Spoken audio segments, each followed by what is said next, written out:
Hello and welcome to D20 Woodworking. And today we are doing a deck breakdown build, whatever you want to call it, for the Mad Titan Shadow Expert campaign I've been streaming over on Twitch. Now, the idea of this video is just to kick off this series, right? Because we're going to do a bunch of videos of this throughout the entire campaign. I'm doing an expert villain standard campaign, and I'm playing with Nebula Justice and Captain America Leadership. So the rough idea of this video is just to kind of break down each of those heroes, what I'm kind of looking for, what I'm planning to do. And yeah, so let's go to the table and let's take a first look at Nebula. Now, for both of these decks, the idea is to use Alliance, right? I've never really used Alliance, and it's something I really wanted to try to do. So one of the main cards that this is going to focus around is the event card, Problem Solvers. It's an Alliance 4-cost event. And you exhaust a Avenger character and a Guardian character, remove X threat from each scheme, where X is equal to the combined threat of those characters. Now, there's a lot of times that in this Mad Titan Shadow campaign where there's a side scheme or two that you're trying to deal with while dealing with the main, the main scheme. And this wasn't a card that I'd play probably all the time, but if I ran into issues, right, and I could afford it, that's what I'd be doing. So you're going to see this too on Captain America's deck, that there is going to be a focus on Alliance cards, a slight focus, not a main focus, but that was a part of these builds, and I don't want to not mention it. But part of the build was to start using Alliance cards, or at least try to use them, and to use a Guardian and a Avenger ally or a hero. All right, so let's jump first into the allies I'm playing: Eros, Wraith, and Quasar. I'm not going to really go through what they each do, but the ideas was I wanted a couple of Guardian heroes. They're each Guardian heroes from a Justice aspect. And I wanted to be rather cheap, right? You could have gone with a 4-cost ally, Injustice as well, but I didn't really want to do that. I just wanted to focus on cheap and to basically be blockers and help threat / do small amounts of damage. That's really going to be their rough idea. We also added two Think Fast events so that we take 1 damage and we can confuse the villain, because Nebula does want to flip a lot. Steve kind of wants to too, but I don't feel like as much as Nebula does. Nebula wants to flip over a lot, so I made sure to put Think Fast in there and hopefully help us out. There's some villains that's not going to help us out as much with, looking at Thanos, right? But for some of the other other villains that are out there, especially one form of Loki, I think has stalwart, but the rest don't, right? It should help us out overall. Then we have multitasking. Once again, I wanted to do this because I wanted to remove threat from, one scheme over here and another scheme over there, right? I feel like multitasking is always a great card. The other one was clear the area to, if you remove the last scheme, then you get to draw a card. I feel like that's a really good card for solo. For multiplayer, there's usually more threat on a scheme, and it's not as easy to remove. So that's why I didn't add that one, and I added multitasking. All right, as far as upgrades go, we have 2 skilled investigators, so that after a side scheme is defeated, exhaust it to draw a card. I have 2 in there because I have 1 for Nebula and 1 for Steve Rogers, right? I want to help both their card draws as much as humanly possible. Then we have 2 counterintelligence, basically because we can't confuse all the villains all the time, right? Especially with Thanos. I want to put this in here because it's in my opinion, a soft confuse, right? For a 2-cost upgrade. When any threat would be placed on the main scheme, you discard counterintelligence and you can prevent 3 of that threat. I think that's a really good card to have just in case you have to flip over, right? And we don't have a Think Fast, or we can't use a Think Fast. Then we have Under Surveillance. I just have 1 in there. It's not as good multiplayer as it is in solo because it doesn't scale, right? The way that the card works is you increase the threat value of attached scheme by 4. If it's scaled in multiplayer, it'd be really good, but it doesn't. So 4 isn't as good as it would be for solo, but I still feel like it's good enough, and just maybe give me a little bit of a buffer. Again, a lot of this deck is geared up toward Thanos because I don't want him to flip that first scheme. I don't want to get stamped. So then we have our resource cards, 2 yellows, all the doubles for gray. And then finally, for gray allies, we have Rocket, we have Groot, we have Drax, and we have Martin X.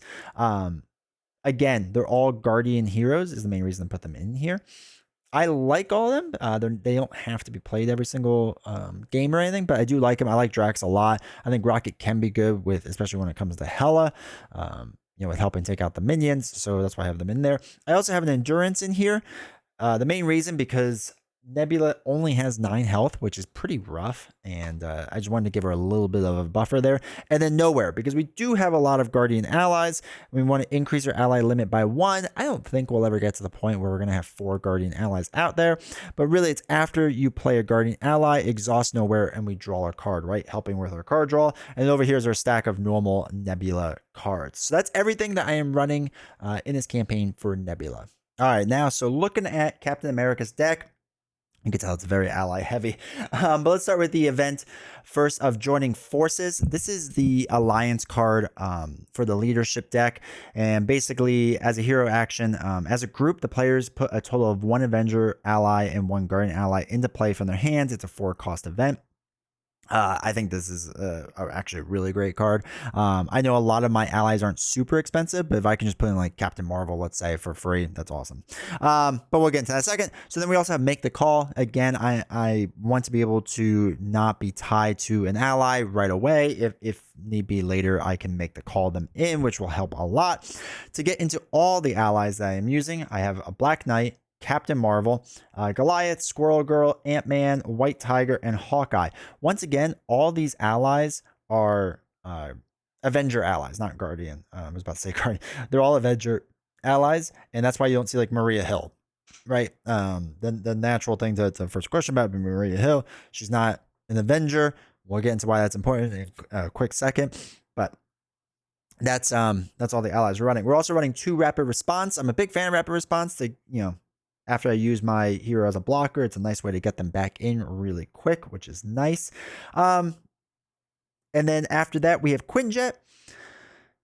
A lot of people don't use Quinjet and don't like it, and I get it. I think if you can get the card out early on and let it rack up for a while, it can be a very useful card. But if you get it later on, it's not super useful. So I get some of the hate for it, but I do like that card. I'm a fan of Quinjet.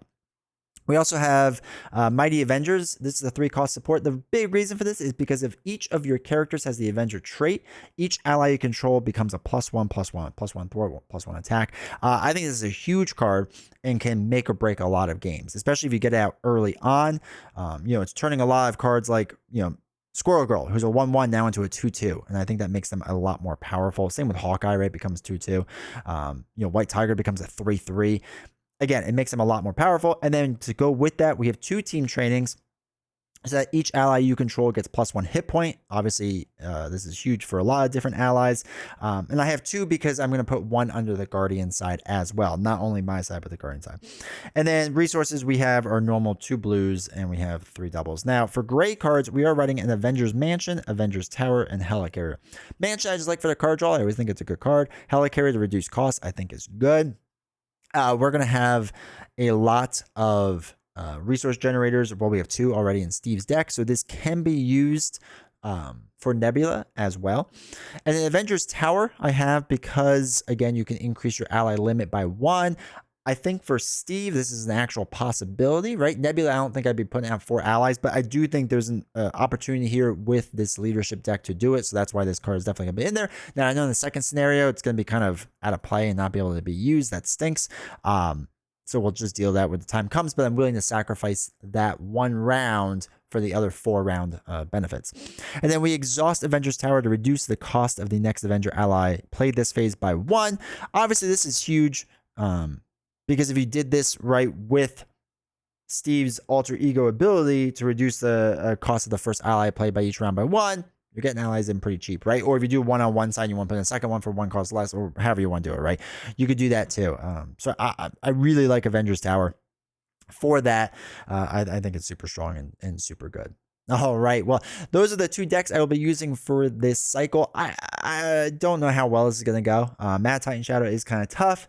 I'm not great with Nebula. I haven't used Nebula a lot, so I'm a little worried on how that will go. Luckily, hopefully, Captain America is going to carry quite a bit because he is a super strong hero. So yeah, I'm excited for this. I'm excited to go through Mad Titan Shadow one last time before X-Men come out. Not one last time. Eventually, I'll do it in the future, but before X-Men comes out, I'm excited for that. So if you haven't yet, make sure you scroll down a bit, hit the like button, hit subscribe. It really helps the channel out. It really helps me out. And leave a comment. Let me know what you think of these decks. Let me know if there's if you've gone through Mad Titan Shadow on expert villains or expert campaign, and who have you used? I'm always interested on that. And if you want to hop over and see whatever's left of this playthrough, the series that I'm doing over on Twitch, go to twitch.tv/D20 woodworking. By the time you watch this video, maybe there'll be a few games left, maybe there won't be, I don't know. But yeah, I appreciate you all taking the time to watch this video, and take care.